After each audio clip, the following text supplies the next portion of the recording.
And I think it's going to be imperative for Joe Burrow to make sure be 100% right before you come back. And I got to say, man, like, I don't know if he's going to be ready week 1. I really don't. Like, with that calf strain, with everything that you do in the quarterback position, maneuvering in the pocket and all that type of stuff, that's a tricky injury. Yeah, and then you throw in the contract situation, which is so interesting. And look, this is not going to have any effect on it. I don't think the Cincinnati Bengals are doing anything different, but just the fact that we know that this is looming, this is something that they want to get done by the start of the season as they see the face of the franchise, the quarterback for the next, let's hope, 10 years for Cincinnati now going down with this calf strain. And I talked to some sources in Cincy when it happened, and they definitely were relieved that it was just a strain, right? It was, we'll call it, I hate even saying it this way, the best case situation in terms of an injury that you want to deal with. But there's certainly concerns over whether or not he is going to be ready to go come week 1 over Trevor Siemian being the backup quarterback. Yeah, absolutely. The way the contract could play into it is, if you're him, there's no way you're going back on the field in any circumstance till the deal is done. So there is that looming. But let's even put that to the side. Dan, I was struck by how immediately there was a nothing to see here kind of reaction from Cincinnati, right? Oh, not a big deal, just a calf strain. Like this is... Because of what Damien said. Yeah, because of what everybody said. No, I'm saying because the fear of it being the Achilles of and course. not, you know. I understand. It could have been much, much worse. What I've been told from people there is with calf injuries, you really don't know. Like you could feel fine, you could put him back on the field and then, have another pull and that sets you back a couple weeks. That is obviously what they want to avoid. Go back to last year. Beginning of the year, he had a really crummy week 1 game against Pittsburgh, threw a bunch of interceptions. There was some thought that he hadn't really fully regained the strength from a post-appendectomy. I don't think that'll be a problem this time around. It's just a matter of whether the calf is good enough to let him go without a setback. And they're going to have to be very, very careful and ultimately maybe take a leap of faith at some point and hope that he's through it before they put him back on the field. Look, he's one of the very small handful of most important players in the entire NFL. Yeah. So we will see. And obviously, regardless of who you root for, you want that kid to be healthy. That said, I've said many times, I think this is the best division in football, and this actually made me change my pick. As we see here, we got 2 picks for the Bengals and 2 for Baltimore. And D. Wood, last week I picked the Bengals, but it was just by an eyelash, and this injury just sort of pushed me to the other side. I'm buying in on Lamar and the Ravens. Yeah, I'm all in on the Ravens. I think the new offensive coordinator is just going to unlock another element to Lamar Jackson's game that's going to elevate him to an even higher level. Listen, when Lamar Jackson's on the field playing, Baltimore wins like 80% of their games. Yes. Like they win games. They win football games. So I think the offense is going to be better. It's going to be more diverse offensively. Defensively, they're going to be really good. I've liked Baltimore a lot this year. Yeah, see, it's so funny. All the reasons that you have the belief in Baltimore why I don't is because they don't have the consistency where you look at the Cincinnati Bengals coaching staff. It's all the same. Everyone's coming back this year. You have a defense in Lou Anarumo who had head coaching opportunities last year. It seems like it's a matter of time before he takes over. That's going to be another good defense just looking at that side of the ball. I'm just not ready to go all in on Baltimore because I just don't know what this offense will look like. Will they wind up making a mistake and trying to change Lamar too much? And I think Cleveland is way better than most people are expecting, and you rule out Pittsburgh at your own peril. The way the organization has done this, as far as, like you talked about, bringing in a DJ Moore, how they've added to the offensive line, the fact that he's now in the 2nd year of the same system, of Luke Getsy's system, to have that continuity, like that does wonder for a young quarterback. And so I look at it, I know he's going to his 3rd year, but for me, it's like his 2nd year, where typically young players make their biggest jump in their pro career going from year 1 to year 2. And that's what I expect out of Justin Fields. I think he's going to have a big year this year. What do you think, Ty? I still have question marks. I think the ceiling is high, right? And I think there is that confidence, the belief, everything that you laid out. I almost think, though, if it doesn't work this year, that this is it for him, right? Because I think the opportunities have been given there. They've now built a roster that is going to help him. It has to. And, yes, the consistency is an important element in his growth. But this is the season he's got to perform. Well, here's what I will say, though, also. I think the Bears roster is a year away from actually like really contending, doing something, really making some noise. So I think Justin Fields, two things can be true. I think Justin Fields can have a really good year, but the Chicago Bears as a team isn't there yet. I think both those things can happen. It's worth reminding everyone as I go to Graziano, they had the worst record of the NFL last year. You see that on this. Sometimes you forget that because they didn't pick first. They traded out of that spot. But they had the worst record. So, yes, they have leaps and bounds left to go before they're a legitimate contender. But the quarterback will make the leap. That is my belief. Danny, what sorts of things are you hearing as you make your way around the league this summer? Yeah, I had a chance a couple of weeks ago to talk to the offensive coordinator there, Luke Getsy, and we were talking about, the improvements they've made on offense and how that should help Justin Fields take the next step. Now, what's the next step? How advanced as a passer will he ultimately become, and how advanced as a passer will he become this year? DJ Moore, a huge addition, right? Getsy said he's like a 6-year veteran who's like the old head in our wide receiver room, which is otherwise so young. They have added on the offensive line. They expect improvements from offensive linemen that were rookies last year heading into their second year. They really believe that they have put Justin Fields in a position to take the next step.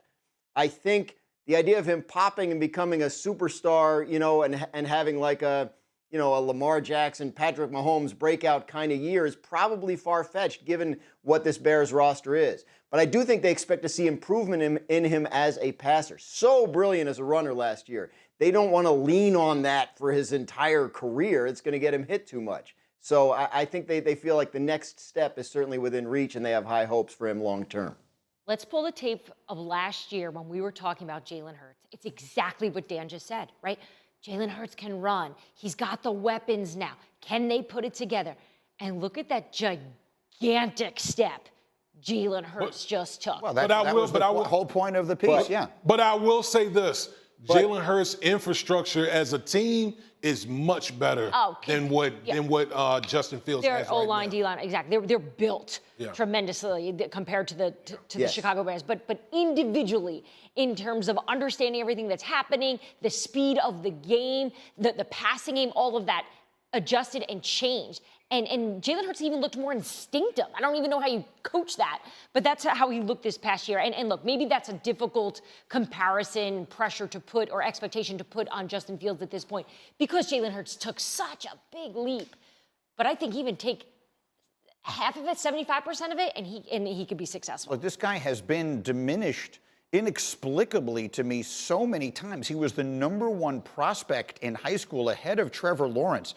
There were teams in the National Football League who took Zach Wilson and Trey Lance ahead of him in the same draft. Think about the world that we are living in. Justin Fields going to prove everybody wrong, except me. I will have been right all along. 22 years worth of data of offenses that Mike McCarthy had some control over that tell you he does not want to be a run-first offense. Way too much has been made of this. He wants to be able to run the ball in the 4-minute drill, 2-minute drill when they have a lead and put games away. That's it. They're going to throw. He throws. That's what he does.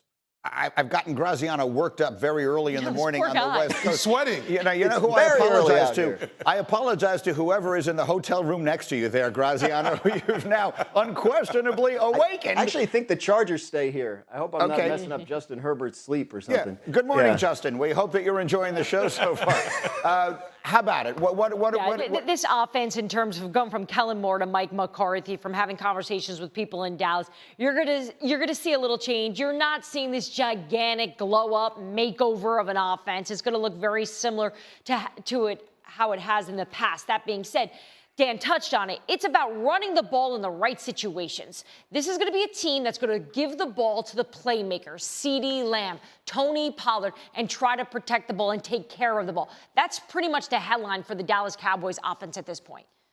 What's it going to look like? How good are they going to be?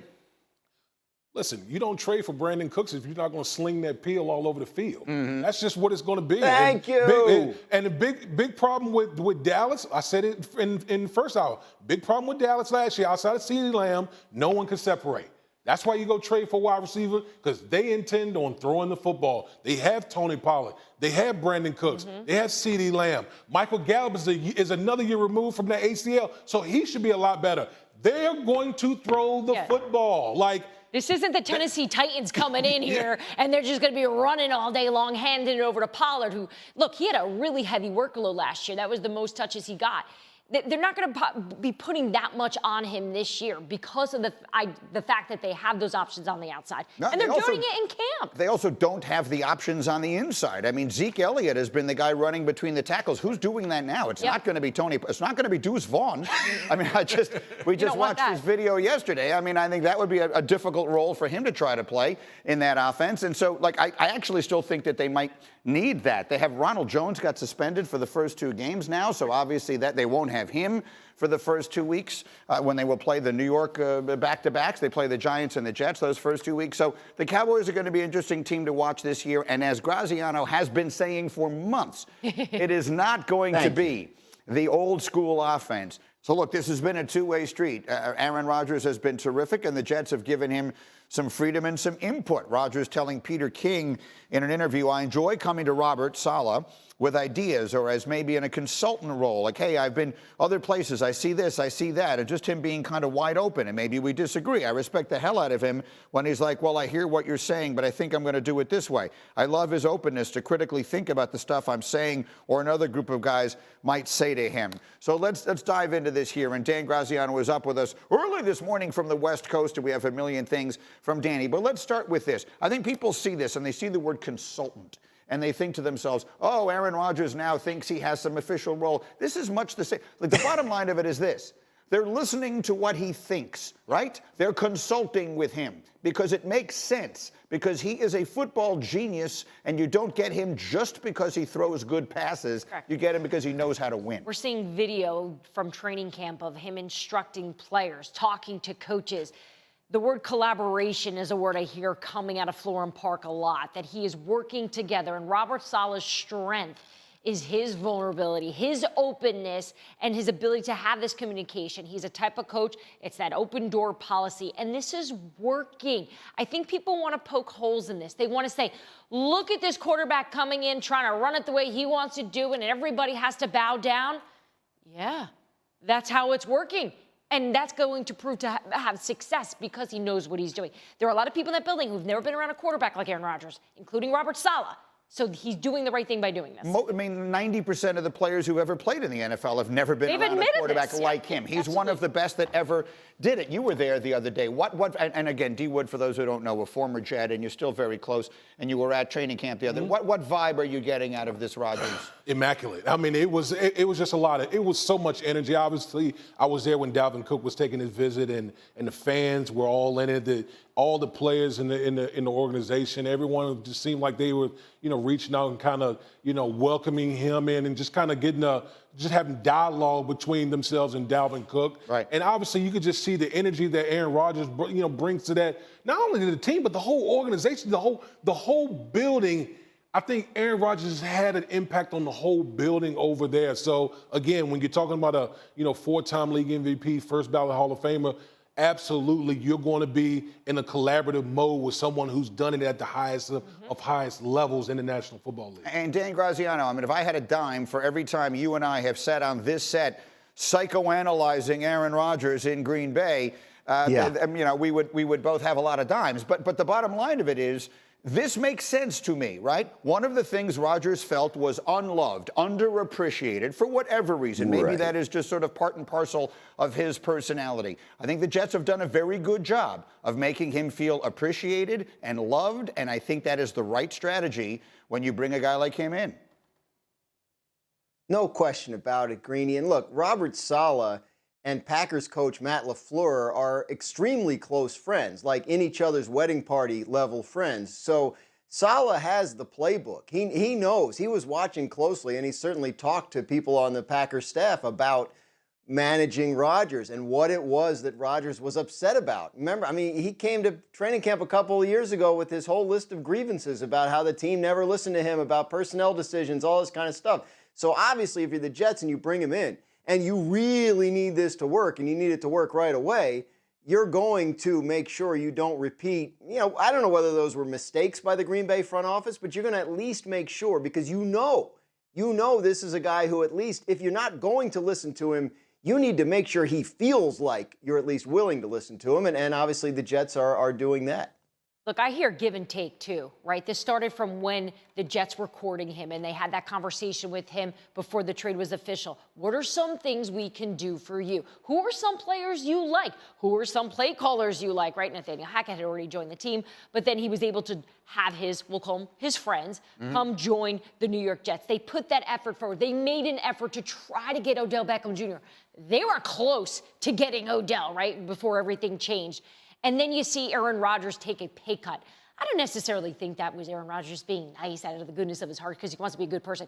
He wants to win. Right. He wants to give the Jets the ability to go get the players like Dalvin Cook, who we saw take a visit this weekend, so they can win a Super Bowl. So the fact that it's working hand in hand, everyone wants the same thing, the same goal, win. He's done everything right so far, including that moment when he stood up for his teammates. Danny, you got one more quick thought on this one before I move to something else. Go. Yeah, just on the pay cut last week, like calling around about that, like the popular opinion was, why would he do something like this? Does he know what their next big move is? Is he like in communication with them about what who those guys could be that they could go get with that savings? And it sounds like he's had some conversations like that.